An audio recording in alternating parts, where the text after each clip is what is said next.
The following announcement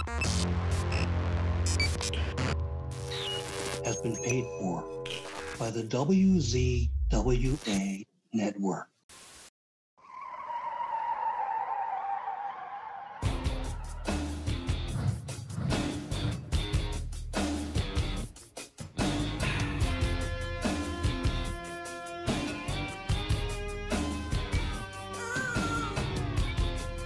Ladies and gentlemen, welcome to the Insider's Edge podcast here on the WZWA Network. I'm your host with the most on the West Coast, Karlifornia Fury. A joy to be with you all once again. And it's a joy for me right here, right now, to be speaking with this man right here. He's worn many hats in his time in the professional wrestling business. He's a wrestling historian. He's a documentarian, a commentator, a producer. He is the one. He is the only. He is the incomparable Matt Legit. How are you, sir? I am absolutely wonderful. That is the best introduction I have ever gotten. And let me tell you how wonderful it is. You know, I usually don't do these podcasts. Usually I just do Heartbeat Radio with my good friend Bruce Hart. But when I heard that an Australian, let alone a Perthling, wanted me to come on a podcast, I said, I have to do it. Because you know what? Australia holds a wonderful, dear place in my heart. Let me tell you how much Australia, and especially Perth, Australia, the Perthlings out there, how much I care about them. Let me tell you about my day. Okay, this is how much I care about Australia, how much I love Australia. Let me tell you just what I did today. Okay, today I just sat around in my tracky decks, had some snakes for brekkie, then had a chuck sandwich from Macca's for lunch. After that, I headed down to the bottle for some tinnies and chocky bickies. Now I'm just enjoying the arvo and looking forward to this just true blue Ozcast about professional wrestling. Later, I thought I'd go find a Sheila willing to show me a map of Tassie. You know, bloody oath, mate, right? Oh, and piss on the jacks, mate. Piss on the jacks. That is how much I love Australia. Truly. Fantastic, bro. Well, it's good to have you on the show. I named a lot of things there. Was there anything missing from that list of hats that you've worn in pro wrestling? No, I've done everything short of wrestle a match. I think so. I've never promoted wrestling. I've never promoted a show. But I'm probably the best promoter in the Northwest at the same time. Through YouTube, through Facebook. I think... you know, until Darby Allin came around, I think I might have been the most recognized guy in Portland. It was weird. I went to the Cauliflower Alley Club, which I'm familiar with the Cauliflower Alley Club. I went there a couple years ago, and I couldn't believe it. Like I was getting recognized by wrestlers, and so that felt good. That felt good. I felt like I had contributed something back to the wrestling business that gave me so much in my childhood, and. Yeah, that felt really good. You know, when Rip Rogers is marking out for you, that's when you made it. That's when you made it. Excellent, bro. Well, my experience with Rip Rogers, he told me off for calling him on my computer, and it said that it was a spam call, so he thought that I was fucking with him, and he cut a massive promo on me. But oh, beautiful. A fantastic memory for me. But you mentioned your childhood. You mentioned how much it gave to you during those days. First question, usually, Matt, on this show is, how did you become a fan of professional wrestling? Oh, this is an interesting story. I was 3 years old, and I was sick, and I was up late, and it was a Saturday night. And when I was a kid, there were not very many channels on the television in the Pacific Northwest. We were kind of the last explored area of the United States of America, right? So even in like the 80s and 90s, people, like when you told people you were from Portland, they thought you were from Maine, which is on the other side, northeast of New York, right? And so we were real rural. And we didn't have a lot of TV. And like, basically, I tell people when I was a kid, we had the Portland Trailblazers, the basketball team, and we had Portland wrestling. And that was every Saturday night on Channel 12. And 3-year-old little boy, sick. My dad's just got the wrestling on the TV because it's something to watch while he's up with his son who's sick. And Dave Sierra, who's also known as the Cuban assassin Fidel Sierra, when he wrestles down in Florida and Puerto Rico. Up here, he was known as the Destroyer, the Assassin, and Top Gun. And at that moment in time, he was the assassin. It was the first time I'd ever seen a man wearing a mask. And it scared me. But it also like intrigued me and stuck with me forever, for my whole life. I still have this memory of seeing this guy in his mask on television in his red cloak. And as time went by, right, of course, like you become fascinated with pro wrestling, like any little kid does. Once you see it, you either take to it or you don't, right? And I took to it big time. And we were very lucky because professional wrestling, the NWA didn't, like, all these other territories were folding. Vince was coming in and they were either shutting down or he's buying them up. But we were kind of the last stop on his path to national dominance. And so we had wrestling on television, local wrestling, until December 28th of 1991. And that's very different, I think, than the experience of a lot of people other than in Tennessee. Because, Lawler kept it surviving through the 90s. And so I was able to grow up on that. And guys like, Brian Adams, who was Crush in WWF. Later, he was in Chronic in WCW. I remember when he was like probably a 23 or 24-year-old guy, just like getting started here in the business. The American Ninja, Brian Adams. And then he lost a loser to leave town match and came back in a hood that was like some Japanese wrestler's hood. I don't know, whatever it was. Like maybe it was he was called the Midnight Soldier, which Dusty Rhodes was doing that gimmick too, right? And but we were like so remote that they would use gimmicks that were elsewhere. They would just call guys here that, like Dave C. Like we had the original Destroyer, Dick Beyer, here in the 60s, early 60s. And then, 20 years later, Don Owen put the hood on Dave Sierra and told him to be the Destroyer also. We had our own version of a Buddha Dean. A Buddha Dean was a wrestler in the Florida area who was with Kevin Sullivan down there when he was the Taskmaster and all that. And our Buddha Dean was actually the son of King Curtis Iaukeia, who a lot of people know from his, insane forehead. But his son, Rocky Iaukeia, wrestled quite a bit in Japan, but this was kind of the only place he really wrestled here. But he wrestled as a Buddha Dean, an Arab, and rather than like as a Hawaiian kid. And Scotty the Body, who everybody now knows as Raven. And this is really where he got started. And his run, like this, I think Scotty is a big reason why it lasted for longer, because he just, man, what a heel. What an arrogant heel. And he had some great angles he did here. Like he had a valet named Ginger, and he breaks up with her and breaks her heart.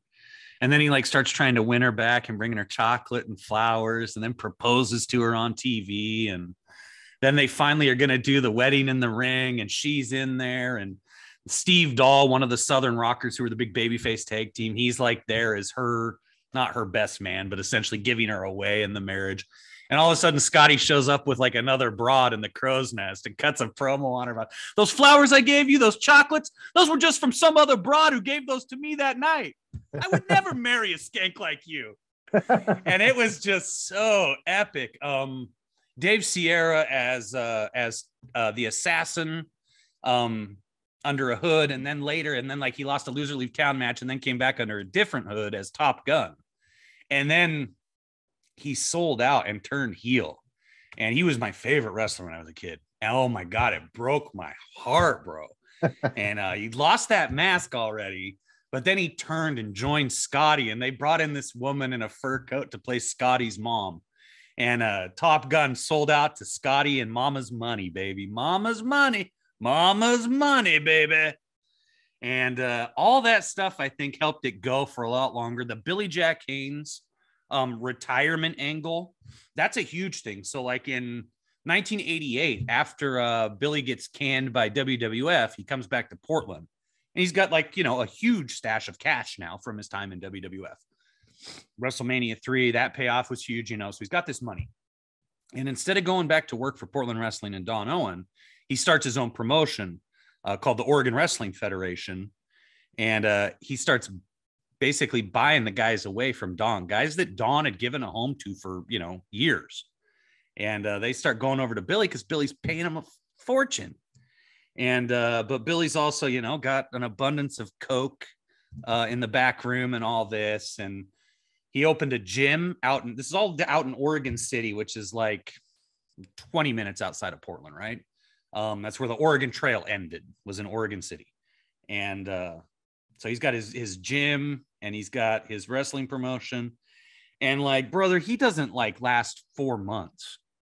I mean, like he just pisses away the money and it's just gone and it's over. And then the gym closes down too. And Billy Jack basically has nothing. And he comes back to Don Owen. And Don Owen gives him a job. Wow. And lets him come back. And they work this angle that you can see on Testosterone Overload on YouTube, my channel. This would have been in 1988. You can watch the OW. They even had like some TV shot for OWF, so you can see what he did. And then he comes back and he's going to retire from wrestling. And Billy Jack's father was a blind man in a wheelchair. And he wasn't blind his whole life. He went blind, right? And loved professional wrestling. And they work this angle where they've got Billy Jack's dad up in the crow's nest and Billy's there and he's talking about the retirement. And then the grappler comes up, the big bad heel. And Lenny, the grappler, was booking the show at the time. And I mean, him and Roddy did a phenomenal job. Lenny booked it for a couple years. And then I want to say it was 1990, Roddy came in and Roddy and Lenny booked it together for the year. But that angle in 88 where grappler like starts like roughhousing with Billy's blind dad. And that makes Billy, now he can't retire, right? Now he has to defend his father. And they do that whole angle. And then they do the amazing angle where Billy does the heel turn and tells the people of Oregon to stick it up their ass. And you're all too fat and lazy to come out to my gym. That's why I shut down. And all that stuff was just solid gold. But times were changing, you know? And Vince had the money to make a better production. And KPTV used to come out every week and shoot the wrestling show at the Portland Sports Arena with their own production truck. So they're going to save a fortune by not doing that. And so it was just going to change. And Don Owen was also like another thing that I think people don't realize is like all those promoters were old. These men were like ancient when Vince came in, and he's young and full of chutzpah and can, you know, go for days, and they are set in their ways. And they've been, you know, Don Owen had been promoting for 50 years at that point.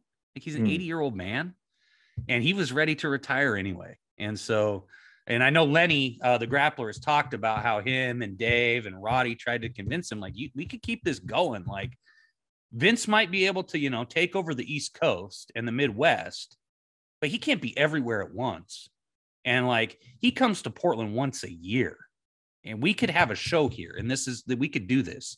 But Don Owen was ready to retire. And his son, Barry, just wanted to work on the farm. He didn't want to be in the wrestling business. And so it went the way of the buffalo, as we say in the United States. Right. Wow. Nice little history lesson there. I really enjoyed that. Immediately, I just learned a whole heap. And that's what I love most about this show, is learning about certain things. So very interesting perspective, with Portland being one of the last, I guess, territories to be taken over by McMahon. You're a fan all this time. You've seen some great things. Those angles there, I can't wait to check out on YouTube. At some point, you think to yourself, you want to get into the wrestling business. How does Matt Legit figure out how to be involved in the wrestling business at some point? Okay, so Portland wrestling shuts down 1991, December of 91. Technically, it was the summer of 92 because they ran for another 6 months without television. But longtime Portland wrestling referee Sandy Barr takes over promoting. But Sandy doesn't have like good TV. He's on at like 2 a.m. on Saturdays or something like that. And he's running, but I don't know. There's no wrestling in my life other than WWF from 1992 through like 1995, 96 at ish. And then I just happened to find out through public access television. You guys have public access down there? Yeah. Okay. So Sandy Barr, this referee he was a wrestler. He was Danny Sandy Barr, the Teenage Idol. And he was a bit of a trainer too, like Princess Victoria and Velvet McIntyre, who were WWF Women's Champions and the World Tag Champs in the 80s. They were trained in Portland by Sandy. And so Sandy's just kind of running his promotion, and Sandy has his world famous flea market and does his thing that he does. And it's not nearly that same level that Portland wrestling was on like we're running on a nightly basis. But I know Sandy was also going out into Idaho too and running shows and kind of Eastern Washington and doing stuff. And all of a sudden I see it on TV, and it's like, it's Colonel De Beers, and it's Jimmy Snuka, and Billy Jack is there. And there's some new guys that, you don't know. Another guy who was pretty popular here was a guy named Bart Sawyer. People don't really know him anywhere outside of here. And so I found out they were running just like here locally. And so started going every week to those shows. Like, I think they were maybe a Wednesday night, and they were just like an indie show. But you had a mix of these old guys who had real experience in the territories, and then these younger guys who, it really sucks because you have like a lot of guys who started getting trained in 90 and 91. And then by 92, it's just like, they got nowhere they can go. Like, there's nowhere to wrestle. And so, but luckily, like, Sandy's doing these shows. And so there was a referee there who, there were two referees. There was a referee named Chad Manning, and there was a referee named Tony Kazinga, who later became Tony Kozina, who's a pretty popular indie wrestler for the last, made a living in indie wrestling for 25 years now. And these two guys were just referees, but like all of a sudden they did an angle where like the referees start having a feud with each other, and it culminates in them wrestling a match. And like nobody there knew that these guys have been training for a year, right? And these two just like went in there and had like the best match you could ever imagine two referees having, right? And blew the socks off of everybody in the arena. And I was like, well, and Tony was like a little guy. Like Tony's like 5'5", 5'6". He's not a big dude. And so I was like, well, they let like Tony got in. I'm 6 foot tall. Like I'm 230 pounds. I'm a full grown, 15-year-old kid or whatever. Right. I'm like, well, Tony will be able to tell me. I can ask Tony and he'll tell me how to get into the wrestling business. And he said, oh yeah, no problem. So I go up to him, and after his match, I was like, Tony, how did you train? Where did you go? And he's like, oh, I'll just introduce you to Matt Bourne after the show. Right. And so, because Matt Bourne was the booker at Championship Wrestling USA, you can see all this stuff on Testosterone Overload on YouTube also. And Matt's, said, yeah, come down to Sandy's flea market the next week or whatever. And we met and talked for an hour or whatever. And he told me everything it would take. And he wanted $2,500. That's a lot of money. Yeah. And I had to go to Milwaukee to train, which was quite a ways for me at 16 years old to go. That's 30 miles. Yeah. And I wouldn't be able to wrestle until I was 18 because of the state laws. And I was just like, and I was just like barely 16, I think, at that time. And because I remember I was driving, but I like just kind of started driving on my own. It was just like 2 years before I can wrestle. Like, how long does it take to get trained? And he was like, about 9 months. I was just like, so it'll be 9 months and then I'm ready to wrestle, but I still won't be able to wrestle for another, 15 months. I don't want to do that. And so I was like, well, I guess I just have no choice but to like either do it or wait. And like, my dad's not going to pay $2,500 for it. So I'm going to wait. Well, luckily I did wait, because like within the next 2-3 months, the show folded. Sandy shut down for reasons that everyone has their own reason. It's very interesting. This is a sidebar for you, Carl. So, I know you're probably going to talk about documentaries like Wrestling with Disaster and things like that. For the last 12 years, I've been shooting interviews with wrestlers in the Northwest and archiving them to make a documentary about what happened to the wrestling business. And my documentary is about what happened from the day Portland wrestling shut down December 28th to 1991 to today. What went wrong? And so I've been shooting all these interviews with all these people and working toward telling this great story about what happened to wrestling through the lens of the Pacific Northwest and Sandy Barr's promotion, and then the promotion that came after that was interesting. And then what we would consider modern indie wrestling kind of started after that, around the year like 2003 to 2004 is when you'd see multiple little mark promotions kind of pop up, where it's like people who are just fans and they bought a ring, and the laws had changed now, so they can just pay a couple $100 and get the wrestling license, and they got a show. And so I'm trying to tell that story, but I didn't realize what I was getting into. I thought that this was going to be either a 2-hour documentary, or maybe like it would end up being 5 hours in like 5 1-hour installments. Well, I edited part 1 together so far, and it is roughly 10 hours long. And that just covers 1991 through 1998, I want to say. Oh. Yeah. And there's a lot more still to go. And so I'm trying to tell like this whole story. And I got off track there and sidetracked so much that I don't know even what we were talking about anymore. Just how you got involved with the wrestling business. Oh, okay. So I couldn't get involved at that point because I was just like too young. It wasn't worth it. And then they shut down. Yeah. And then there's no wrestling again. And then around the year, I want to say it was at the very end of 1999, very beginning of 2000. We find out there's another promotion that's running in Portland called Portland Wrestling Total Chaos. And it's got like Bart Sawyer, and it's got the Grappler, and it's got this kid named Bruiser Brian Cox. Another guy that started under Sandy was Sean Stasiak. And like Stan, that was like those shows with Stan. That was the last time you saw Stan Stasiak at shows right before he died. And Sean got in there and teamed with this kid, Bruiser Brian, very briefly.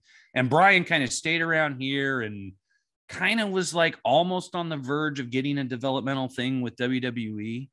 And then he died at, I want to say 33, 34. Cocaine, hell of a drug. And so then I had been I'd set up the ring for that show. But then again, it disappeared. And then there's no wrestling again. And then finally in 2004, it's a backyard wrestling show. This is weird. There's this guy named Bob Spiker who he was Dr. Payne's Clinic Wrestling. You can watch this on Testosterone Overload on YouTube. Dr. Payne's Clinic was like a backyard show, but it wasn't like a trashy, violent, in your mom's backyard show. This guy would do bar shows, and he would like construct a set in the bar and like have the curtains and like this whole lighting system and like all this stuff, and would try to put on like a sports entertainment version of backyard wrestling. And it drew like you wouldn't believe. They would pack that bar. And he did something very smart, because what he would do is he would get the bar to play Monday Night Raw, and then their show would start right after Raw went off the air. And so he would kind of glean from WWE like an audience. And then very quickly he bought a ring, but it was still just like backyard guys mucking about in a ring. And it was never quite, it took him a long time to figure out like the business, and that what he was doing wasn't real. And I mean, this dude took himself way too seriously and burnt a lot of bridges in the beginning. And like, but that's where I got in, was with that backyard show, because I didn't know of any other wrestling. And this dude just was a hell of a promoter. Like he would give every fan a bumper sticker. And so like when you're driving around, you'd see his red clinic, Dr. Payne's Clinic cross with the name. And it was just like, wow, that's smart. And he had the bar advertising it on their board outside. And so he knew how to draw people in. And and then through him, I found out the third version of Portland wrestling under a guy named Frank Culbertson was running. And I didn't have a clue. And they had TV and everything, didn't know. And that was, so like, that's basically like, and then there was another show that was running called CPW, and there was another show called WCWC. And I kind of found out about all these different indie shows then. And with the Dr. Payne show, I did like maybe 7 or 8 shows. And the dude's ego was so big at the time that it was just like impossible. And now I knew there was like, oh, well, there's an indie show over here. And these guys, like there's some wrestlers whose names I recognize from the old Portland Wrestling are there. So that's more legitimate. So I'm going to go there. And so I started as like a commentary guy on Dr. Payne's. And then I started doing, shooting the videos with some other people at other shows. And then I just started producing the whole production myself and doing the commentary myself. And I would get a partner and we just do the commentary and post-production. And would just basically had a weekly wrestling show on TV and would just utilize whichever promotion I felt like working with until I got bored. Like, and that would happen. It always seemed like I'd show up at a promotion and like, it would be like probably the best show they had that year or something. And I would be like, God, finally a good show. And then by the 7th or 8th show, I'm just like, yeah, it might be time to find another promotion. And so just kind of worked my way around through that. And then YouTube started. I was like, well, I'm going to put all my stuff. And I had another TV show I made at that time called Drinking with Darren, which was me and my friend Darren. We just made a show where we go to microbreweries and tour the brewery with the brewmaster. And then they'd have like beers and talk about the beers. And like, basically my friend would get drunk on TV. And it was like the best late night show you could imagine, like Wayne's World with beer kind of. And so, but I would cross promote the two shows together, like in the commercials. And then I would have the wrestlers every once in a while come on Drinking with Darren and use that to cross promote until it got to the point where like, and this was right before YouTube had started. And so really we didn't have like, advertising a show on MySpace is different than we do on YouTube nowadays, right? Yeah. Like you make a picture and put it up there, no video at all. And so, but dude, it was just like, because I was smart enough to know that like we should be on at like 10 o'clock at night, 11 o'clock at night, midnight, like hit the late night youth market. Cause we were young, we were in our early 20s, right?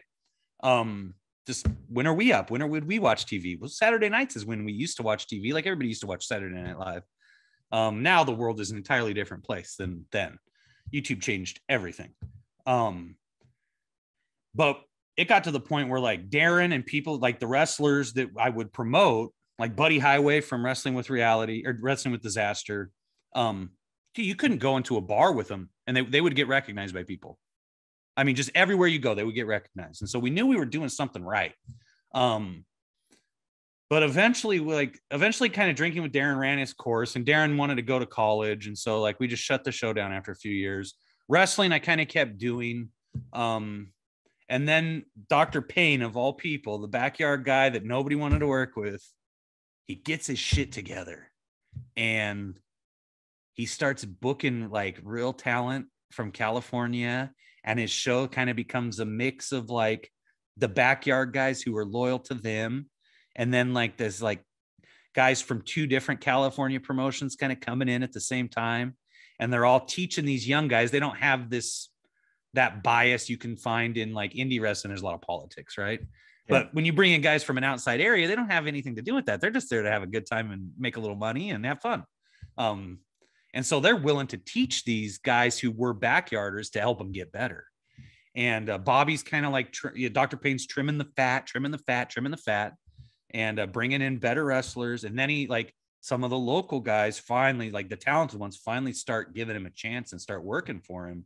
And he starts running a show out in a little town called Willamina, which is just like, I mean, it's like running a show in Margaret River where you're at, right? Like you just go down, it's a little remote town, but because there's nothing else there for those people to do, it's like the big thing. Like they got to drive 20 minutes to go watch a movie.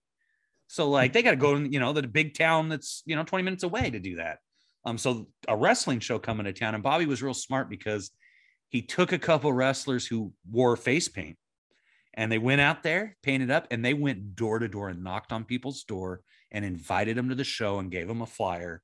And they took over that town to the point where he had to turn people away at the door. And so like, he was just bro, I never seen somebody with a better gimmick table. This dude, he would make the magnets. He would take the picture of the wrestler. He would print it out on his printer. He would cut it out. He would freaking glue it to the magnet, cut out the magnets, sell those magnets for $2 a pop. He would buy, this was great. So after he stopped being Dr. Payne and just focused on promotions, he had a kid named Ian who took up the mantle of Dr. Payne and started wrestling as Dr. Payne. So Dr. Payne went from being like a super heavyweight to being like a flyweight wrestler, right? But this kid was so over that Bobby went out for Halloween and bought the candy blood bags that they make. You can get like a blood bag and it's candy blood inside of it that you can drink, and just fucking sugar water, right? And he repackaged it to be Dr. Payne blood bags, right? So he pays $2 for them, repackages them, and sells them for $5, and they go like hotcakes.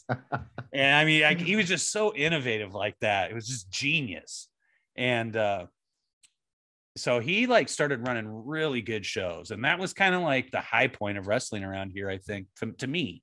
And then his dad died, and Bobby was like 200 pounds overweight as it was. And so he basically just shut down and just stopped running completely when his dad died. And he's never come back. That was a decade ago. Oh, and then I worked for another promotion for a while that was not a very good promotion. I wish I wouldn't have done it. But I should have retired when Bobby retired.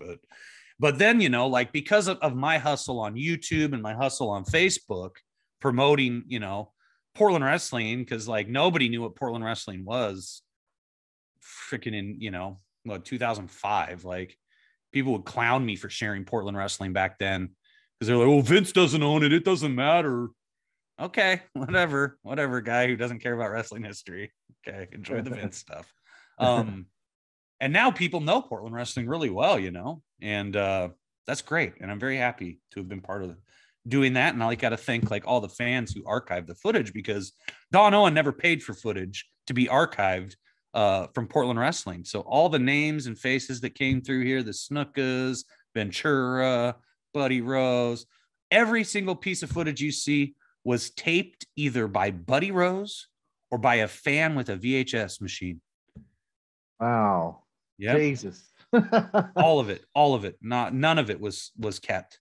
They could have paid, I think, $10 a week, but he didn't want to. They didn't see the value in it. Oh. Why would people want to watch old wrestling? Now that would be a dream to have. In my research, I thought that maybe you had bought the tape library or something like that. That was my assumption. All public domain. Okay, very interesting. Well, I can tick that question off the list. That's for sure. So what I did was basically, because I was making the shows and putting them on TV. Me and a wrestler, it was a wrestler named Widowmaker. God bless him. Widow and I were talking about Portland wrestling, and he just happened to say, I have like 3 or 4 old Portland wrestling tapes.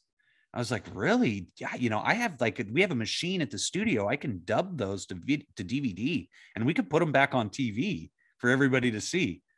He was just like, I'll bring them to you next week. He brought them. I dubbed them. I brought the tapes back. Then Buddy Highway said, my dad had 4 tapes that I've had that have a bunch of Beetlejuice stuff with Art Barr.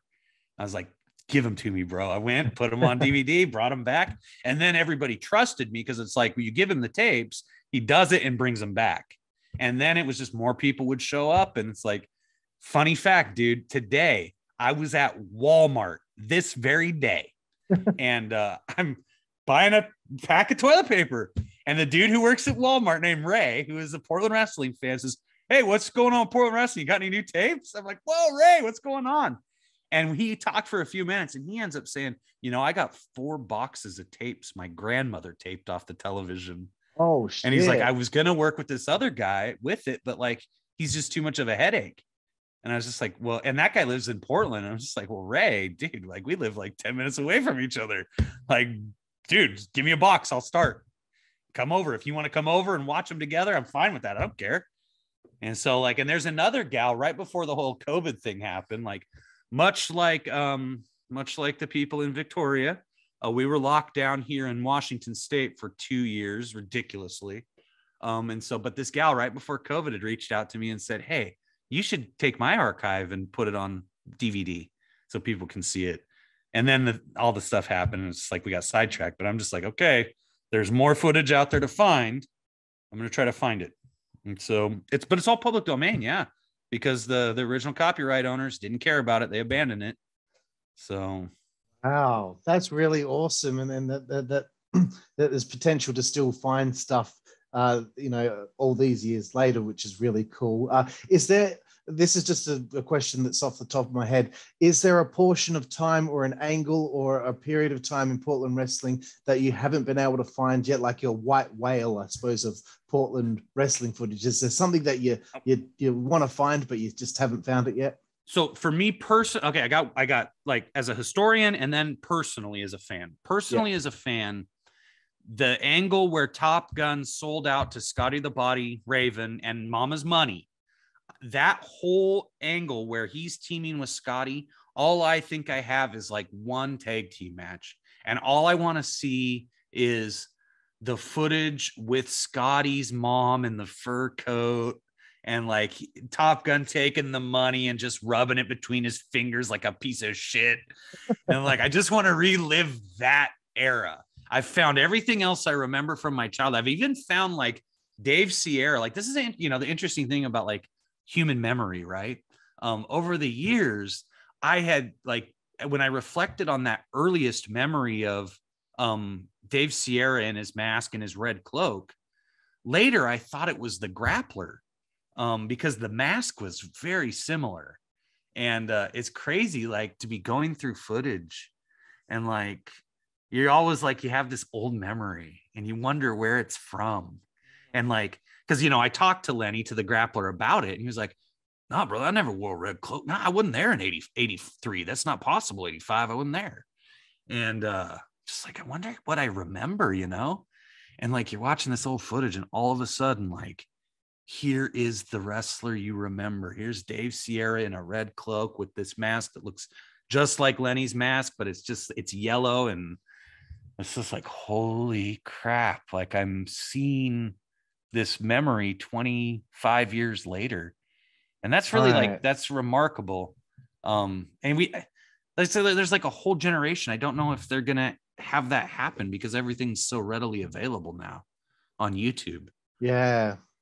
Yeah, that would be rare because I remember, and we talked before we started recording about how I became a wrestling fan. I remember the first time I saw it, though, was like, it had to have been like 1992 or 1993. I was at my great grandmother's house, and I've never been able to figure out since then what this was, but I know WCW was on the television. And there was, I don't know if it was a tag team match or a handicap match, but there was an African-American wrestler. He was whipped off the ropes by this tag team. He ducked the double clothesline and then he hit a double clothesline on the tag team. And I remember I was a kid, I jumped out of my seat thinking, who is this superhuman guy that just took down two people? And within a few seconds, my dad had to let me know that it wasn't real. But I've never been able to figure out who that guy was. Or the black wrestler? Yeah, I keep thinking it might have been Ron Simmons, but I swear to God, the guy had a shaved head. But this is such a tiny like memory from so long ago that I can't picture exactly what it was. But I wish to God that I could see that and have that memory come back properly to me. So when you, but we know it was WCW. Yeah, and we know it was like 92, 93. Yeah. Oh, dude. Have you looked through?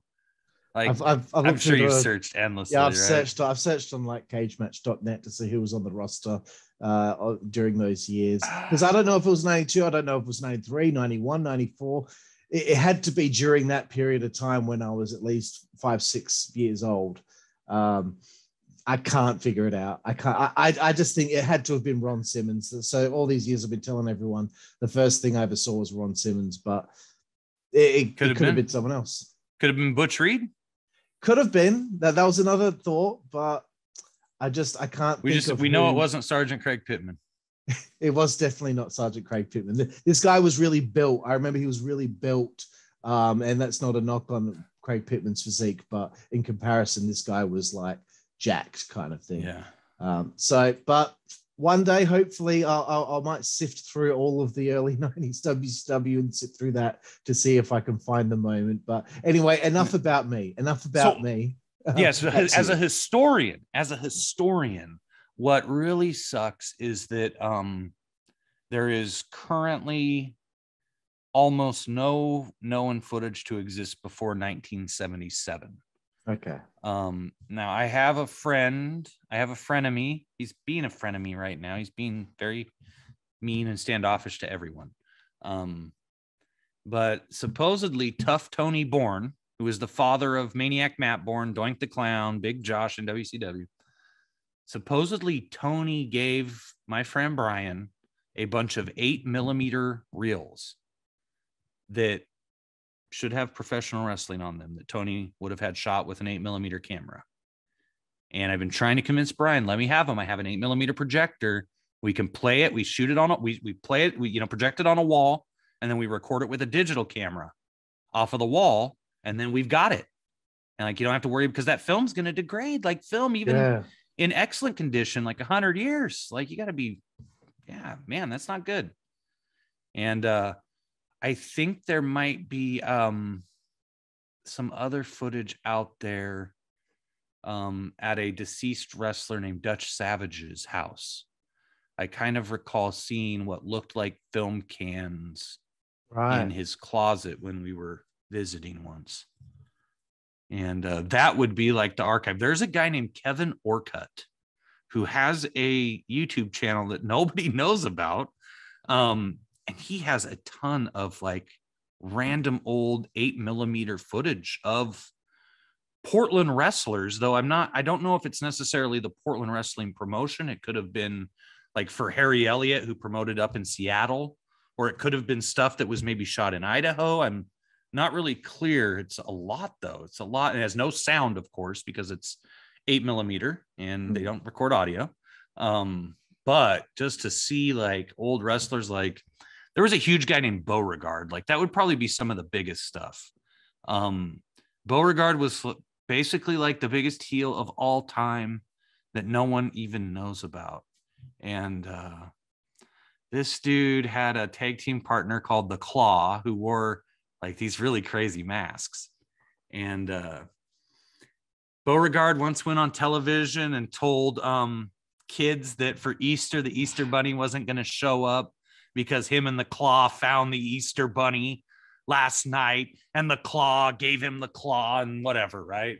And just, I mean, was known for it. And he would go down to a local costume shop and rent a different costume for like whatever each holiday was. Like one time he shows up as a pilgrim for Thanksgiving and uses it as in part of his promo for the wrestler he's going to wrestle. He showed up as a Roman gladiator once.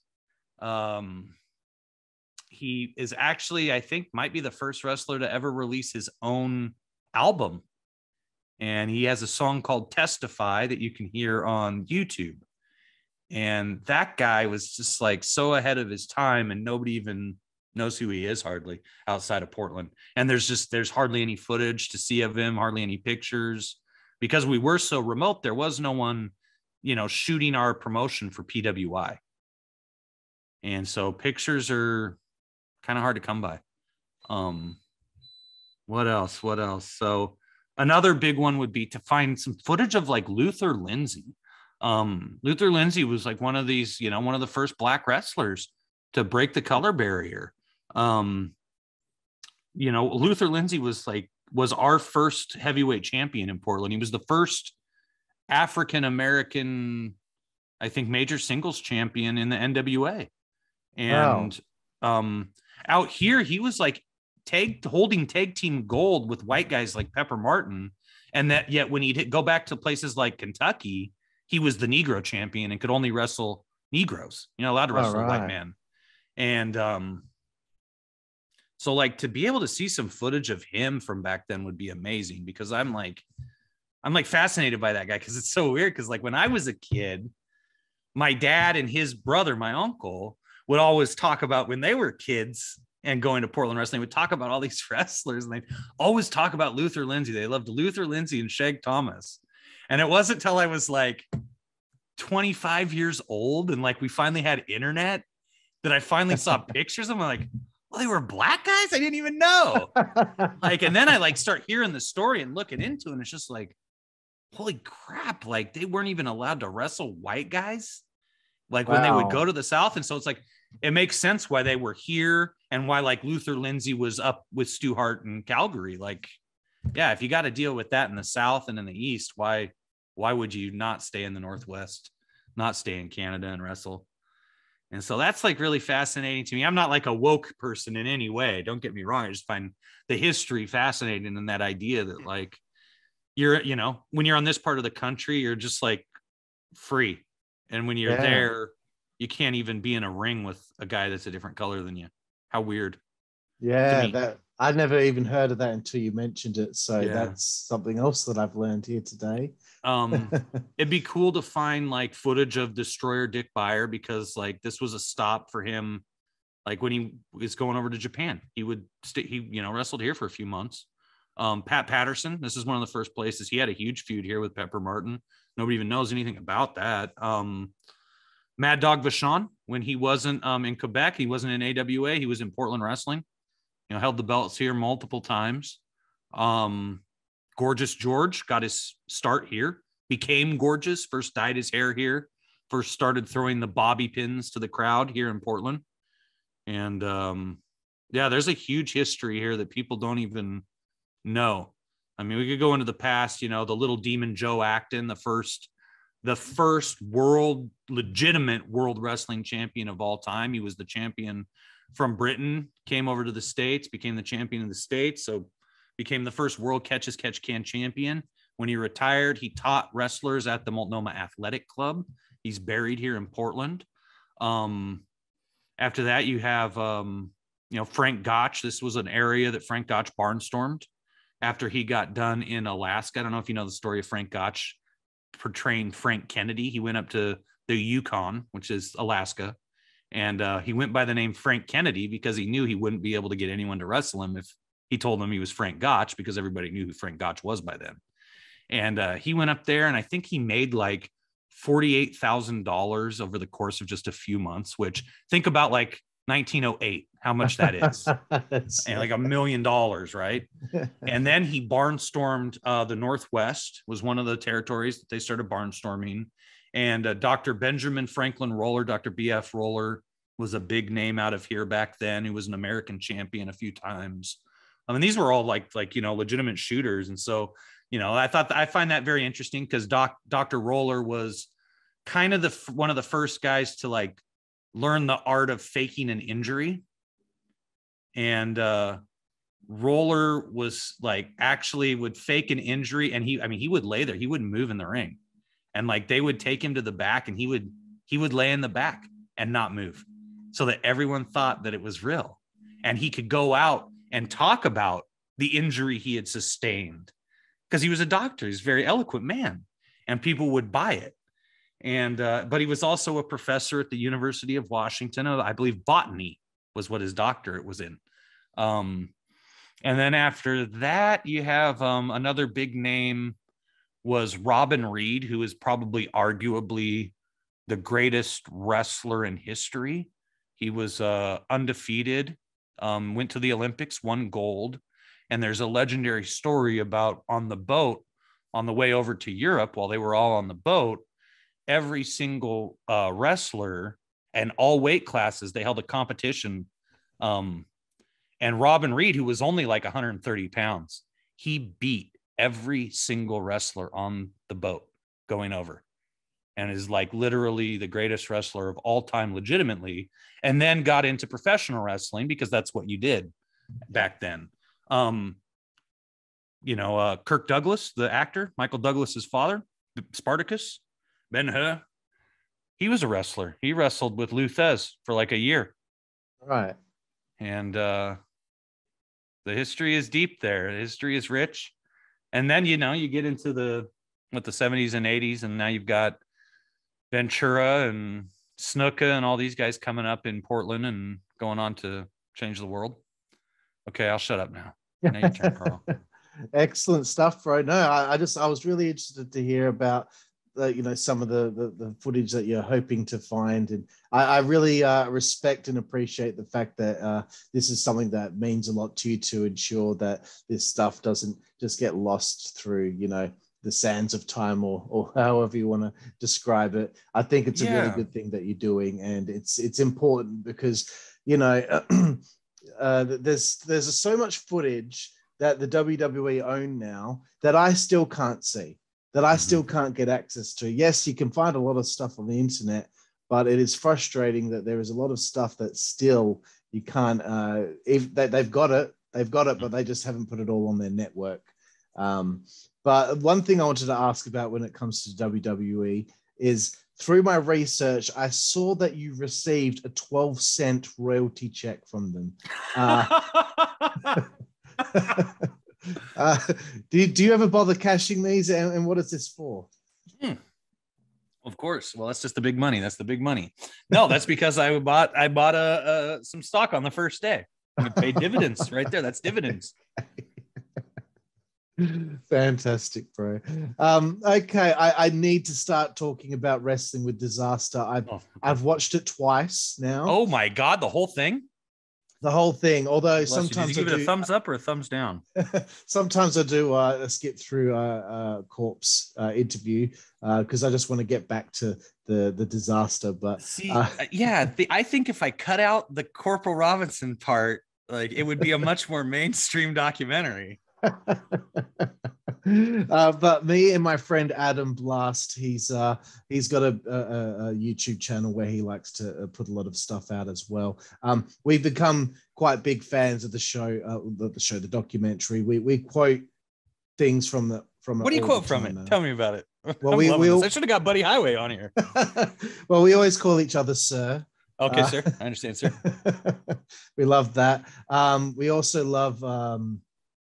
I've been declared mentally retarded by the state of blah, blah, blah, blah, blah. I love that. Dude, that was the funniest shit I think I've ever heard, man. And he was serious too. He was serious, dude. Yeah. And I was thinking to myself, if this was set up, this looks like an actor's done a fantastic job, but he was actually serious the way that he said it. We love to quote certain things from it. I'm drawing a blank on some other things, but there's a, I think one quote was, is it a soybean butt? Is it weird to have a beer at 12 in the afternoon or whatever? Not if you're happy. Yeah, I can't remember what else there was, but there's heaps now that we keep quoting to one another. But good, I'm glad that lives on. and for anyone out there who hasn't seen this, I'm going to have the link in the description on YouTube. You got to watch it. It's really great. But the crew that you had there, Buddy Highway, Void, Hazard, Jared Peterson, JT Evans, did you decide to document this trip to Clear Lake, California, because you knew it was likely going to be a story to tell, or was this the norm to have a camera on road trips like this? I honestly think we were just like, when we started, we were just messing around, right? We were just having fun. I didn't think it was going to be anything. Nobody thought it was going to be anything. But the minute that we all saw Shannon waving his arms at us, I wish we could have had that on camera, bro. Because it was just like that moment where you're just like, oh, fuck. This is going to go sideways real quick. And we pull in, and like, I had talked to the guy on the phone, and he did. Oh, it was a huge house. Like, he's got plenty of room for everyone to stay. And we get there, and it's the 1-bedroom apartment in the ghetto of California, right? And he's got the fucking trash closet. And the toilet that's overflowing and the shit all over the floor and like the bologna in the fridge. And after that, we knew it was a schmoz. And like the first thing was just like, let's just go to San Francisco. Like, we'll just go down there. It'll be fun. And then we get there and we like, oh my God, it's a fortune to do anything here. And so then we just wanted to get back to Clear Lake. And then we get back to Clear Lake and it's a shit show. But you just got to keep going. Just keep going. Let's see what happens. And I'm so happy that it turned out the way it did, because if that would have just been a wrestling show, all that footage, I would have just taped over those tapes. Never thought of it again. Of course. But no, Shannon, God rest his soul, Shannon Naylor made that movie amazing. Definitely. I really enjoy the part where the meat was placed on top of the fan and the fan was turned on and nothing had happened. You know, Buddy thought that it was going to be stuck there. And when it flew off and smacked against the wall, I had tears in my eyes. I was crying from laughter, bro. Beautiful. There's so many great great moments of disaster in the documentary. A lot went wrong on this trip. For you, what was the worst aspect of it? Trying to sleep in the van, in the driver's seat of the van. That was really hard. That was the worst part. Not being able to use the toilet after so long.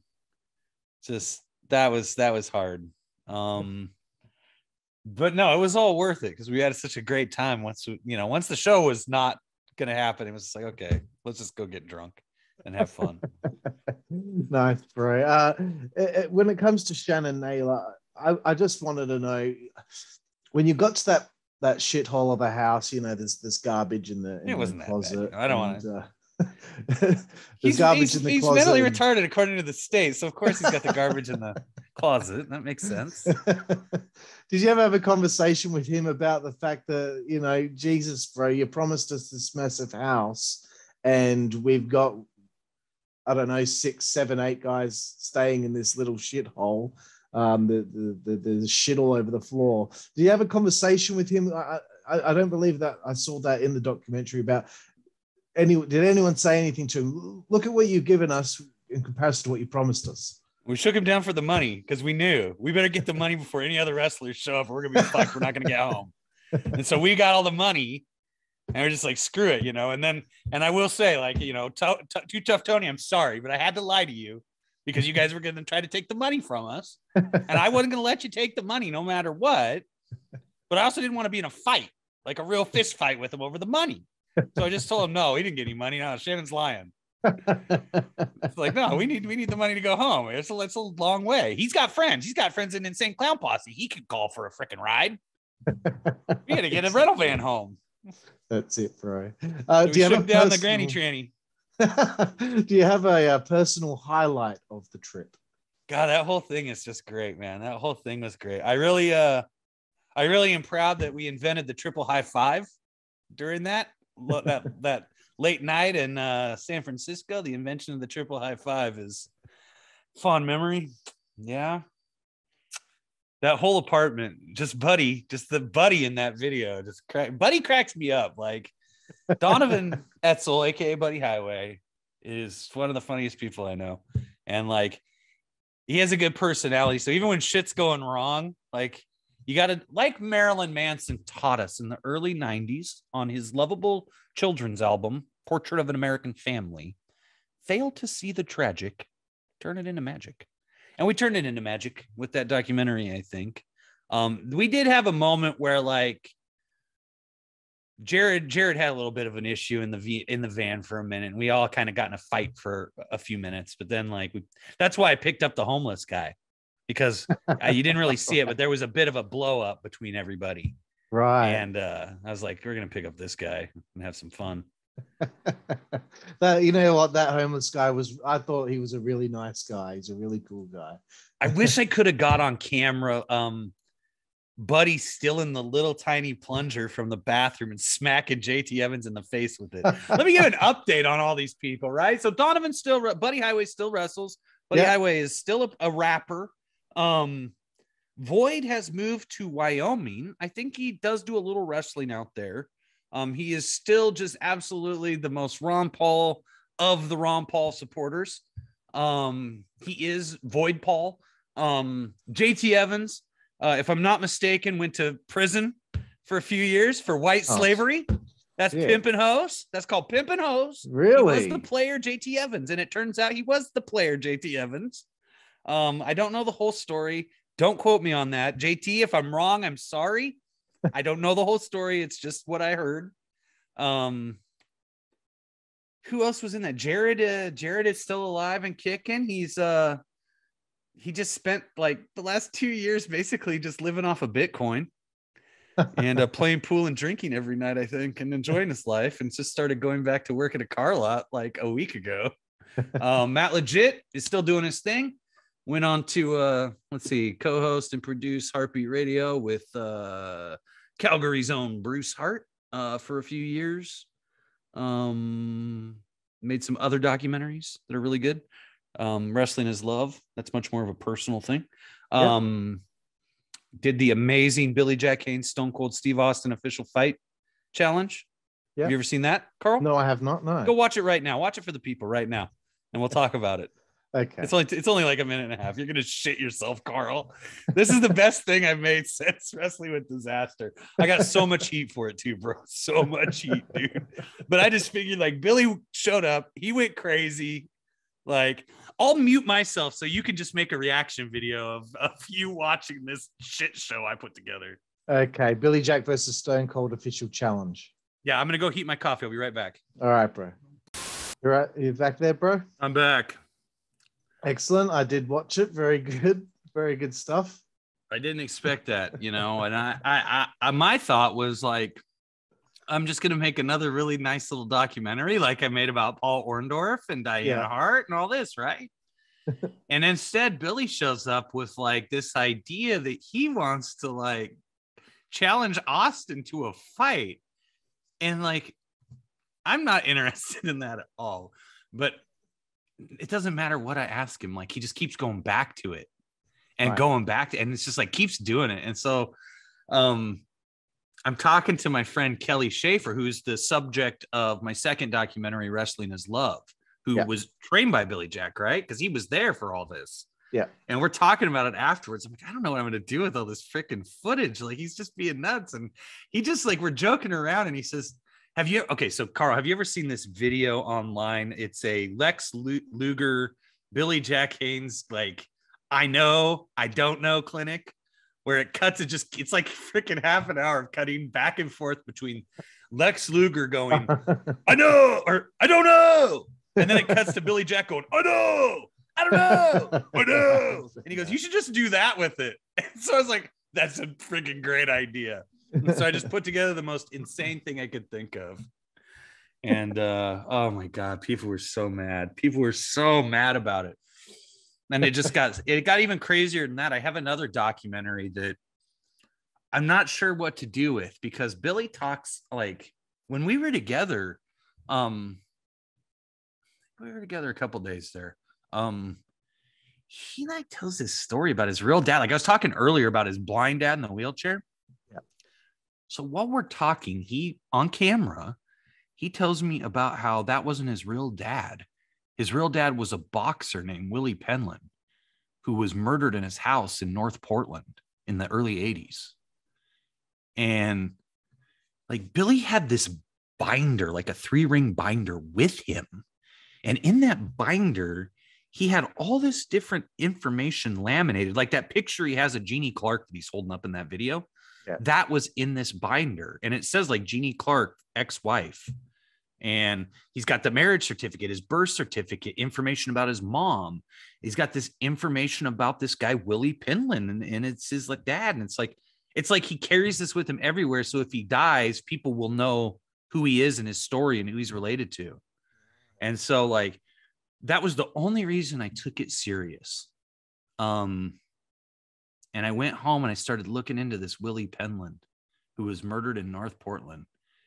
And bro, I don't know what to say, because it's like really real and really interesting. And I guess that maybe a few months later, Billy maybe started talking about this stuff in front of Rob Feinstein's camera too, because there's like a few years ago, Feinstein had an interview with Billy in a hotel room and he never put it out because he was worried about the legal liabilities of it. Really? And like, I looked into it, dude, and I looked too deep into it. I looked a little too far.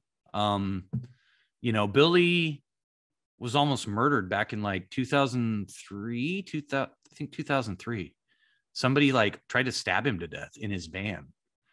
And Billy had been running drugs for a local cartel. And the story was that he ripped them off. And so that was their revenge, was they just stabbed him over and over.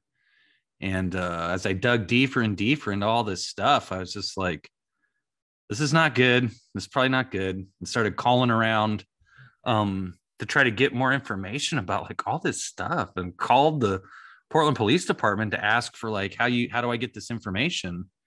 And like the detective that calls me back, like started grilling me about this Willie Penland murder. And I'm just like, well, I was 3 years old, so it wasn't me, you know. I'm just curious because Billy Jack's saying this was his father, and like this is like an interesting kind of a story, and that's a weird thing to say. And so I have all that footage, and it's like archived, and it's crazy because Billy just like disappeared, like he got jumped and disappeared. And I've never put it out there. I've been thinking about putting it out there. I don't know how comfortable I am with it though, because some crazy stuff happened, and like, anyway, enough of that. Okay. No worries, bro. I wanted to move forward and talk about Pro Wrestling Uncut. I believe 2012. It's Portland Wrestling Uncircumcised. Yeah, I worked on that before it even had an episode. I saw a little bit of footage of this a couple of days ago. Saw Roddy Piper out there cutting a promo. I want to just know, a little bit about this and any personal favorite memories of Roddy Piper. Okay, well, Portland Wrestling Uncut was I want to say the brainchild. Okay, there was a money mark named Pete Schweitzer. Pete Schweitzer's mother passed away. Pete came into a bunch of money and a house and all this, and decided he was going to try to be a big shot in the wrestling business. He tried to do this like 10 years earlier, back in 2002, 2003. This guy Schweitzer decided he was going to start running promotions, and it ended very abruptly because he lost his ass, didn't know what he was doing. And a decade later, when his mom passes away and he comes into all this money, he decides he's going to do it again. And he like acts like a real big shot when he talks to people, right? And so he kind of bluffs his way into KPTV Channel 12, which is what Portland Wrestling used to be on, and says he wants to do this. And, you know, he's going to get Roddy Piper involved. Roddy, you know, if you got the money, Roddy's a businessman. And he can't get the deal closed. And so he calls me and says, do you think you could help me get this deal closed to get like this Portland wrestling show off the air with KPTV? You know about TV, and like, they don't understand how it's going to be, how they're going to make the show and make it profitable, and like what it takes to make this kind of a show. So we had like this meeting with me and Pete and Roddy and Lenny, the grappler, and Don Cost, who used to be the commentator for Portland Wrestling, and is still like owns some radio stations in the area and whatnot, and is going to be the voice of Portland Wrestling again as it, you know, its comeback. And so we went to this meeting with the head of KPTV, and I pitched the guy on the vision I had to make the show, and the guy bit. And then Lenny and I started like booking out like 13 weeks of TV. So it's like, well, we know we've got 13 episodes, and we need to build toward two things. That's getting us another 13 weeks of TV and doing like local shows. And, you know, because that's the whole point of television, is to advertise your show in the town you're going to, right? Yeah. And so we booked out this show, and then we take the show to Roddy, and Roddy, you know, tears it apart and puts it together, and like, and we go back and do some more and bring it back, and like had this really great vision for this show where it's like, it's Roddy Piper and Lenny Denton and the old stars of Portland wrestling creating the new Portland wrestling, right? And I kind of envisioned it as, we should treat it like it's almost like a reality competition show for the first like 13 episodes, or even the first 26 episodes, where some guys aren't going to make the cut. And like, but then you can like bring them back in a different fashion. Like you cut them as a singles wrestler, but they got the balls to show up with a tag team partner a couple weeks later. Well, yeah. I know you said I couldn't do it as a singles, but give us a shot as a tag team, Roddy, and blah, blah, blah. Right. And kind of start to tell these stories and introduce these characters and introduce their personal lives a little bit, so that people have something to glob onto. Like, people, you know, I want to know you. You know, I hate like every wrestler nowadays is so freaking generic. Like they're just, especially WWE, they're just interchangeable. Yeah. And it's terrible. There's no personality there. And you got to get to know their personalities. And like one that was great was Eric Watts, who was a tall black dude who wrestled from California. I think he was on Tough Enough, maybe. I don't remember. But he has a brother who's like handicapped that he takes care of. It's just like, that is the most amazing story. And people would fall in love with this kid. And like, that's where his wrestling name comes from. He took the name of his brother. And it's just like, that's freaking awesome. Like people would love this guy. And you get them emotionally invested. And Pete just didn't get it. Pete didn't understand that at all. And like, I'll never forget me and Lenny and I trying to have a booking meeting at Pete's house. And all this dude is doing is like trying to show us parts of Monday Night Raw that he liked from the last week. And showing us pictures that he took backstage at a wrestling show. This guy flew to Maine to eat crab and go to a wrestling show. And he walked around in the back of this wrestling show, acting like a big shot and telling people he was a big time promoter from Portland. And I'll never forget, he had a picture with him and Ron Simmons together.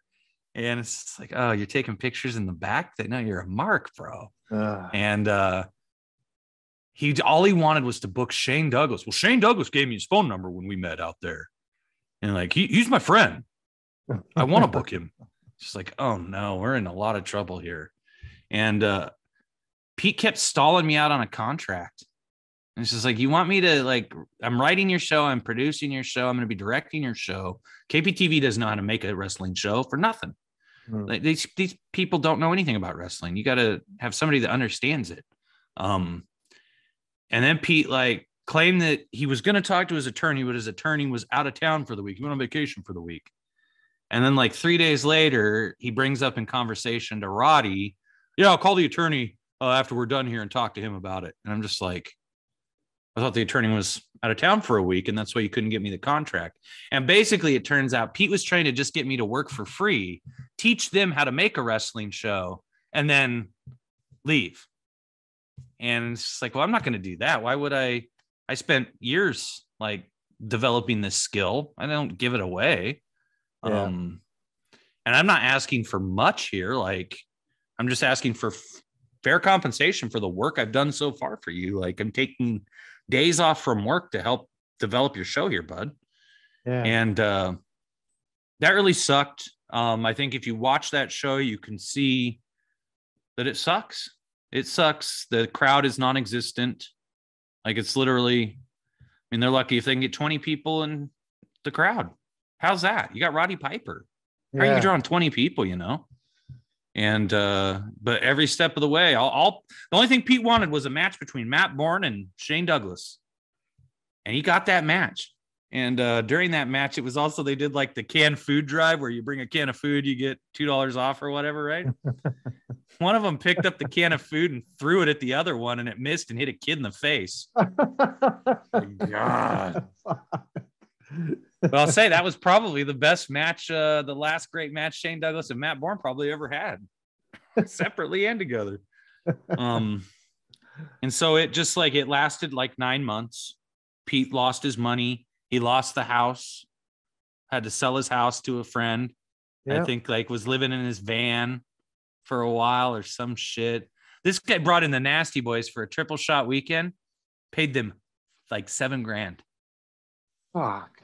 I don't think I went to 2 of the 3 shows, didn't draw more than 30 people at 2 of the 3 shows. It is literally, you can watch it on Testosterone Overload. The Nasty Boys matches are the worst shit you will ever see in your life. It's an embarrassment. Unbelievable, bro. You have names like that. It reminds me of a company here in Perth, that they would book someone like Al Snow to fly all the way over to Australia and 35 people in the audience. And it would just blow my mind. The amount of money that because I was wrestling for them as well. I don't know what I was thinking, but they were bringing all these guys from the US and they wouldn't draw anything, and it just made no sense. But anyway, again, I got to stop talking about myself. No, let's talk about the Perth for a minute. Let's talk about Australian wrestling. It amazes me that you don't have like half a dozen really talented wrestlers who just tour the circuit. I'm surprised all the promoters don't work together to create like that one champ that can actually tour the country. I think there's so much potential there, because in the last few years, a lot of Australian wrestlers have been going, they're working for AEW and Impact and WWE right now. So that's finally starting to happen. Whereas, 20 years ago, I think Mark Mercedes was doing a couple of jobs in WCW, and Ashley Hudson was there as well. But not really many Australian wrestlers were quite prominent at that stage. But now I always think to myself, you got so many talented people over East. You got this great company here over in the West, EPW. There's a company in South Australia. There's a few in, New South Wales and Victoria. They run what, Adelaide or what? Sorry, what's that? Do they run Adelaide? No, I'm not sure. Okay. But there's a whole bunch of companies, but they all just stick to themselves, it feels. And that you might be able to book someone from over East to come do a perform once every few months or once a year or something. But I've never seen any of them really get together and figure out how can we start some sort of national thing. I just think there is potential there. You've got a guy called Andrew McManus that lives over East, and he ran, the World Wrestling All-Stars and Superstars of Wrestling, which had, a lot of former WWE and WCW talent. He's got money. He likes wrestling. I don't understand how you can't get a whole bunch of people from around the country, go to one location, film, 10 weeks worth of stuff and pitch it to streaming services. I think that is something that could probably be possible if someone actually, pulls their finger out of their ass and attempts it. Yeah. Or like if you're bringing in a guy like from the States, why would you guys not all split the bill and just have him be there for a week and work 4 different promotions? Like, because they're all so far apart. It's not like here where there's 5 promotions just in Portland alone. Like, it's a long trip from Sydney to Victoria to that's. Well, one of the major problems though is that when it comes to Australian pro wrestling, a lot of the companies will only have one show every 6 weeks. Like, there's no company that has a weekly event or anything like that. They build up for weeks and weeks to have this one show, because if they did it every single week, then they wouldn't be able to afford it, and the crowds would go down in size. So it's more weird for them to all get together. Yeah, that's the illusion that they're bigger and touring, and that's it. It's all smoke and mirrors. That's it, bro. So anyway, to sum up the Portland Wrestling Uncut, I think it's great that all of our local boys got a chance to work with Roddy and Lenny for such a long time, 9 months, and get that experience. I think it's sad that was the last thing Roddy did in Portland. I think that sucks, because there's nothing that you can point to that was spectacular that came out of that in any way.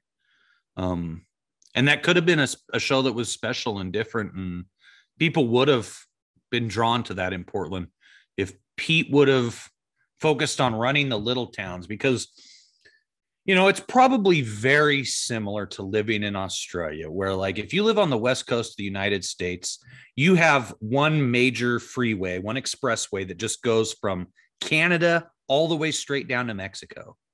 And everyone who lives on that expressway, it's fairly populated along that expressway. But you go 30 miles to the east or west, you're getting into rural areas and little communities of 3,000 people or 5,000 people or 8,000 people or 10,000 people.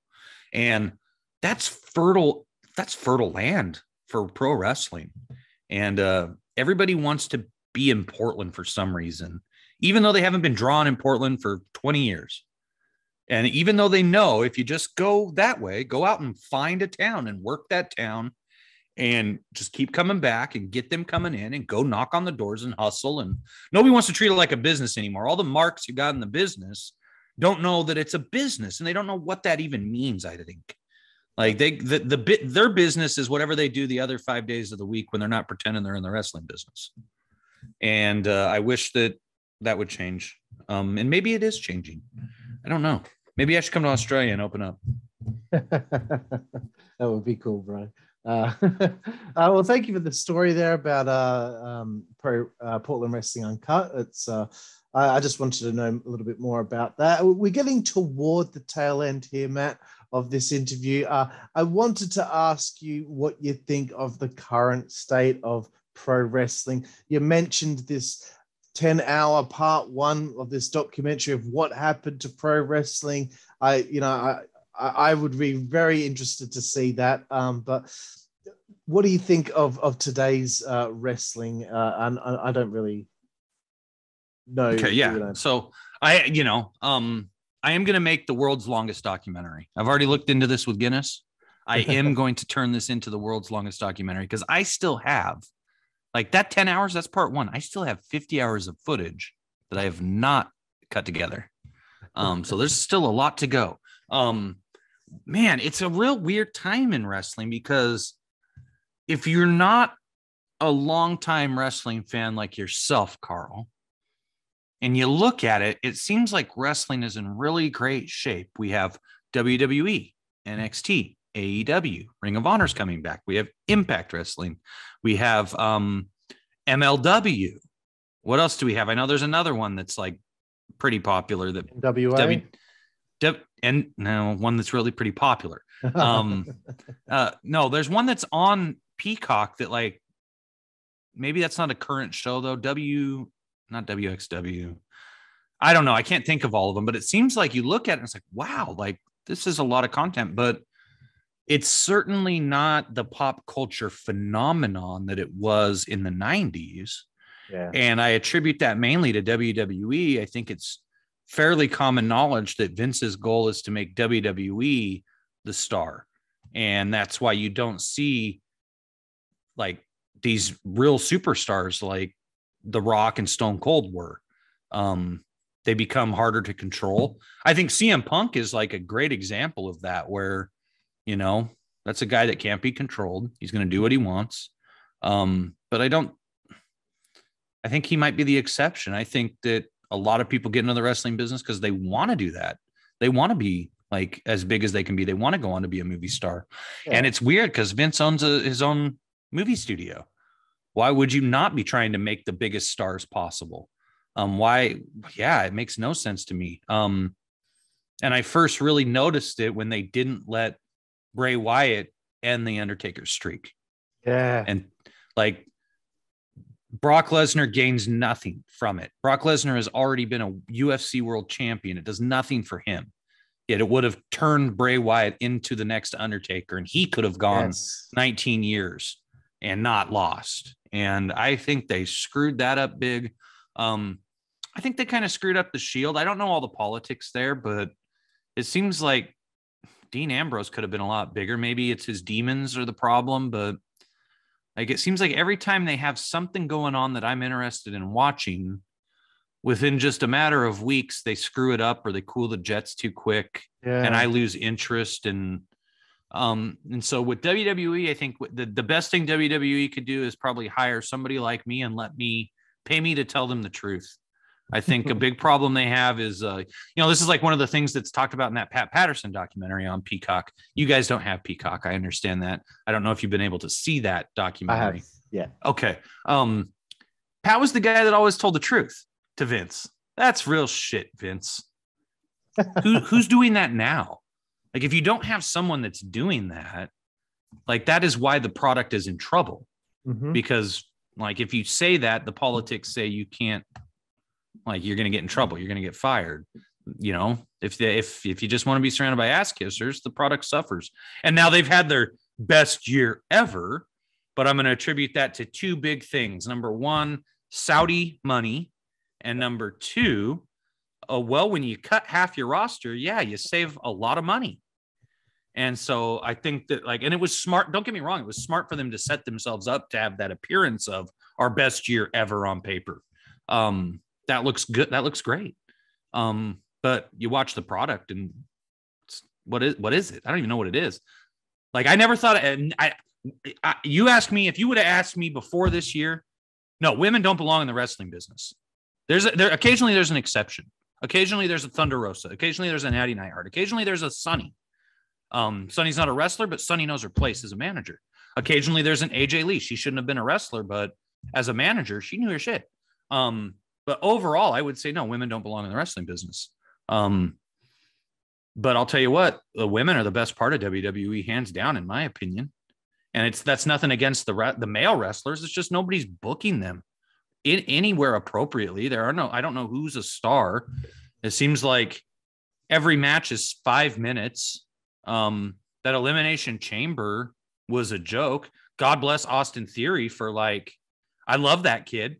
I don't necessarily like what they're doing with him, but that kid, man, that kid can work, and that kid gets the business. But that should be that's a 30 minutes, the main event. How is that a 10-minute thing? At least it felt like it was 10 minutes. You know what I mean? Yeah. And there were no big spots other than Brock throwing Theory off the top of the chamber. Yeah. It was just you got AJ Styles and Matt Riddle in here, and you don't know, you don't have time to let them have a great match. We could have had the greatest Elimination Chamber of all time right there. And it was just a shit show. The last I've watched, I haven't watched WWE in a long time. I try to tune in once a year or twice a year just to see if how long can you keep me for? They can never keep me more than 20 minutes. But I watched Royal Rumble. I watched the Elimination Chamber. And now I'm going to watch WrestleMania, and I'm going to stream about it. You and your mates are invited if you guys want to come on and talk about it on a podcast. You guys can just take over my channel, honestly, if you guys want. I'm pretty much done. I just working on documentaries now. But God, dude, I watch it and it looks like a backyard wrestling show.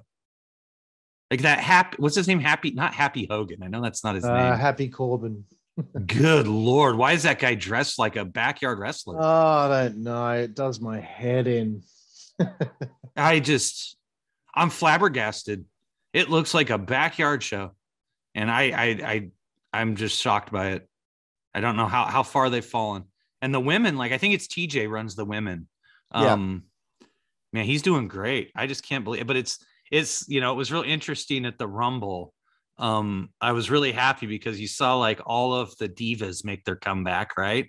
Yeah. And they came into the ring and they hit a spot and nobody gave a shit and nobody popped for them. And they all they're a lot like Charlotte Flair, where they do one move and then they try to mug for the cameras and the crowd. And it's bullshit. It falls flat and they look like a shitty wrestler because where's the psychology? Stay on top of the wrestler. You're trying to win a wrestling match. Yeah. And it's like they want me to be impressed that they could execute a leg drop. What do you fucking do, honey? Whoop-de-doo. And so it was really nice to kind of see all those broads. Even though the spotlight felt like it was put on them more than the actual workhorses, it was all the girls in the background were doing the great job in keeping me interested. And these silly little skinny models would come out and try to do a thing. And then they get tossed out because nobody really gave a shit. And I felt we finally saw a change from the divas are gone and we're back to women's wrestling. And if Aaliyah, I think was her name. She seems very talented as a wrestler. Is her name Queen Zendaya? Queen Short Zelina. Little one. Zelina. Yep. She also seemed like a hell of a little wrestler. All the black chicks in WWE are great. I like them all. Natty Neidhart is great. I don't know the name of the chick she's teaming with now, who looks real cavemanish, like a cave woman. Is that Tamina Snuka? Oh, is that Tamina? Okay, yeah. It's got to be Tamina. I haven't seen her in a long time.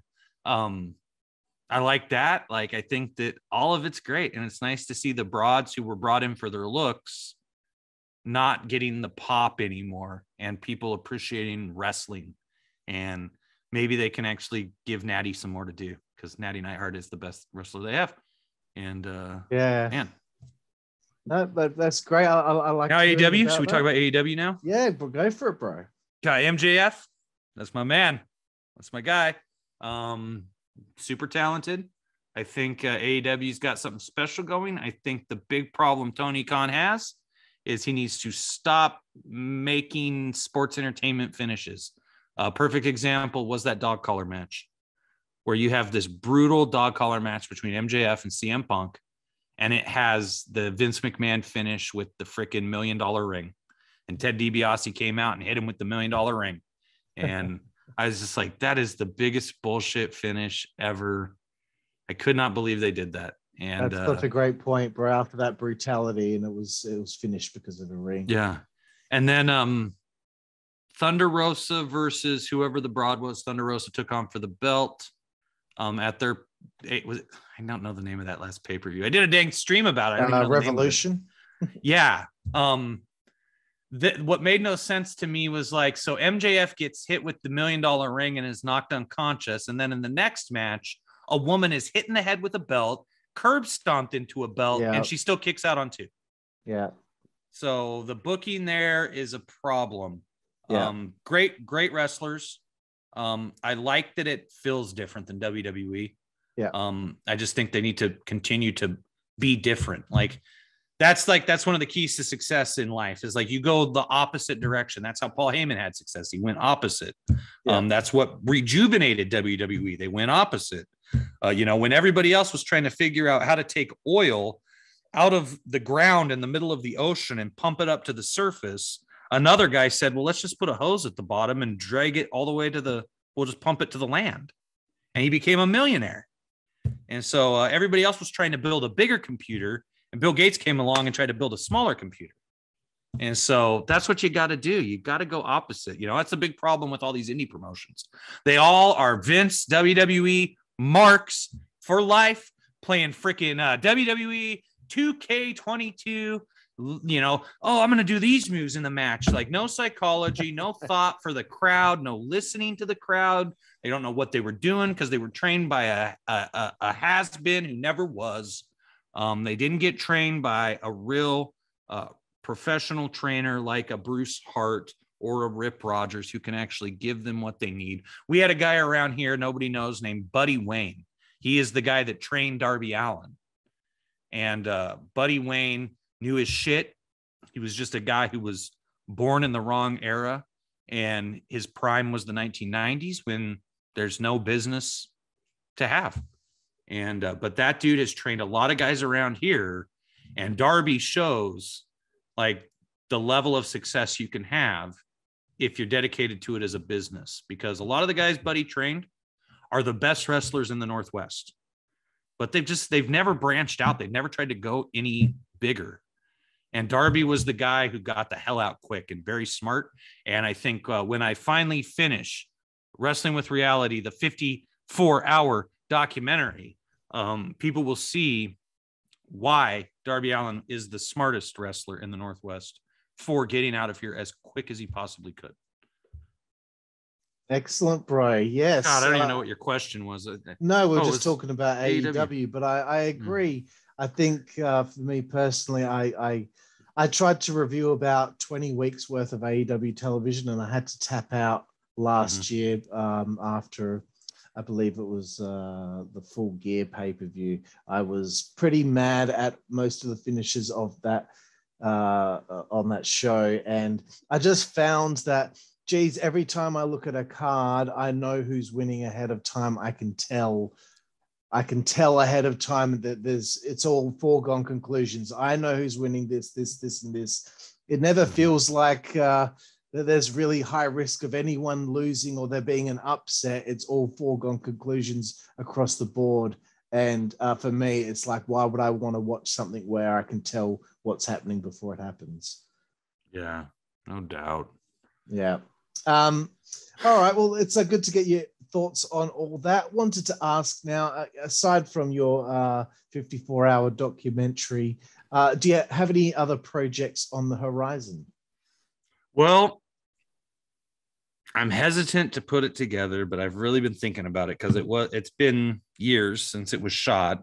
The Billy Jack Haynes documentary and this footage I shot with him that I talked about, that I am I'm really interested in putting that together, but I think I might hire an editor to help me with that rather than do it myself, because I want to make it like the first actual, well, Dark Side of the Ring does a very good job at this, but I want it to be more cinematic than the typical wrestling documentary. I think that people making wrestling documentaries need to try to push those boundaries like Dark Side of the Ring has done, and make it look more cinematic and tell the story. I'm tired of shoot interviews where you just like put a camera on sticks and it doesn't move. Yeah. And you just sit in a hotel room with a guy. Like, I mean, even you just look at like the stuff I did with, like Barbara Goodish or Paul Orndorff or any of this. I mean, at least I put movement into the camera. I had some pictures, like try to give it some depth. And, but those are the two big projects. I have a screenplay that I wrote called Megawatt versus the Vampires of the Sun. It's a luchador inspired. I don't know if you're familiar with Luchadores Enmascarados films, but there were over 100 luchador films. Like Mil Mascaras got his start in Mexican wrestling films, right? Yeah. So I kind of wrote an Americanized version because every Mexican I know lives in America. And so I wrote this story about some Mexican wrestlers facing some vampires here in Portland. And I just had that screenplay optioned, not purchased, but optioned by a company in Los Angeles. They're interested in turning it into a film or maybe an animated film. And so we'll see how that goes. I have a publishing company. I write books on the side. So if you like fiction, you'll probably like my books. If you like comic books and pro wrestling, you'll probably like my books. I've been considering doing some nonfiction books about pro wrestling, one on the history of Portland wrestling. You can find my books at enterthelostlibrary.com. If you like 90s comics, like Image Comics, you can check out my other YouTube channel, Crypto Comics, where I talk about 90s comics, just like I talk about professional wrestling. What else do I do? I sit on the city council in my hometown. That's fun. Not really. It's a real nightmare. I know I got more, but I'm running out. I'm running out of steam. That's what I got, Carl. I like you though. I like you, Aussies.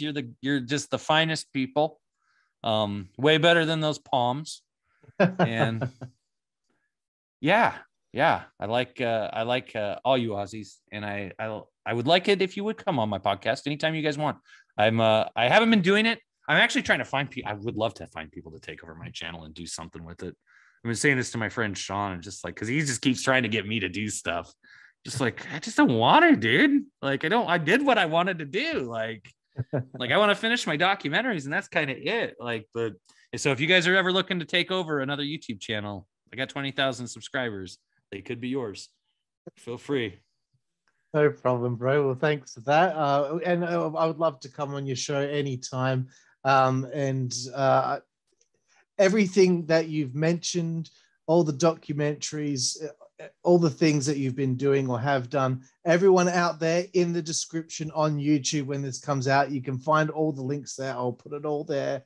So if there is anything that you've forgotten after we're done with the interview, I'll ensure that we have every single thing that we want to plug for yourself and what you're up to, Matt.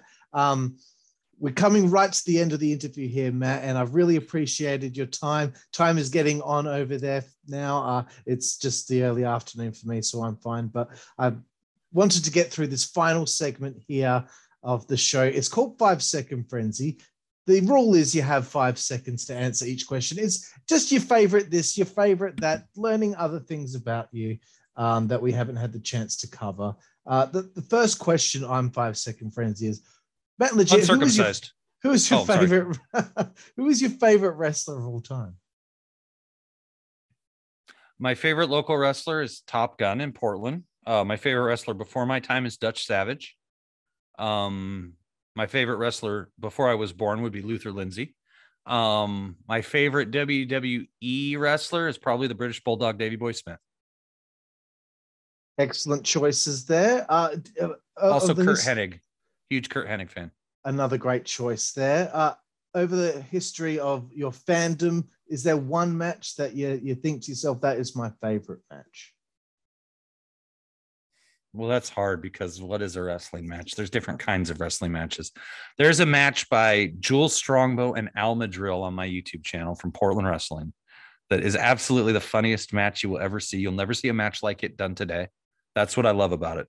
For me, man, WrestleMania 2000 was like amazing. For me, the Gold Dust Roddy Piper Hollywood Backlot Brawl was amazing. Man, that's such a hard question. That's an impossible question. Yeah, that's all right. A lot of people have a hard time with that one on the show. Moving away from wrestling now, do you have a favorite book?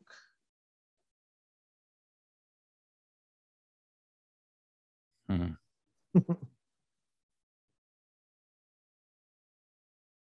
me think. I got to think about that I'm sorry. That's okay. I've read a lot of books too. I don't know if I have a favorite book. Maybe Peter Pan. Very nice. Moving from books to favorite TV show. Mate, I do have a favorite TV show. It's a bloody Aussie show too, mate. It's a bloody jungle out there. Can you guess my favorite Aussie show, mate? No, it's got bloody Cal Williams in it, mate. Underbelly. Yes, seen them all. I love Underbelly, especially the first series. That was really. I haven't watched Bikey Wars yet. Right, I have not seen that either, but yeah, but all that stuff's really good. All the Underbellies, even the one they'd made in New Zealand. Did you know they made an Underbelly in New Zealand? No. Yes, called the Long Green Cloud. Right. Okay, I'm going to write that down. It is not nearly as good as the Aussie versions. I mean, like cinematically, I was blown away, like at the level of glory that those shows had. I mean, even like in all of the made-for-TV movies, like even most recently they did Informer 3838. I haven't watched that one. It's been sitting on a hard drive waiting for me. But if you're an American, you need to go on Amazon. You need to watch Underbelly. If you like The Sopranos, you ain't seen nothing yet. Underbelly, true stories of Australian crime. It's a different story each season, jumps through time. Sometimes they even overlap. It is absolutely wonderful. You will love it. Don't watch it with kids in the room. Good call, bro. Yeah, it's some pretty hectic stuff, and I have to say, there's a lot of sex scenes. Moving from TV shows now, favorite film. The Wizard of Oz is my favorite film of all time.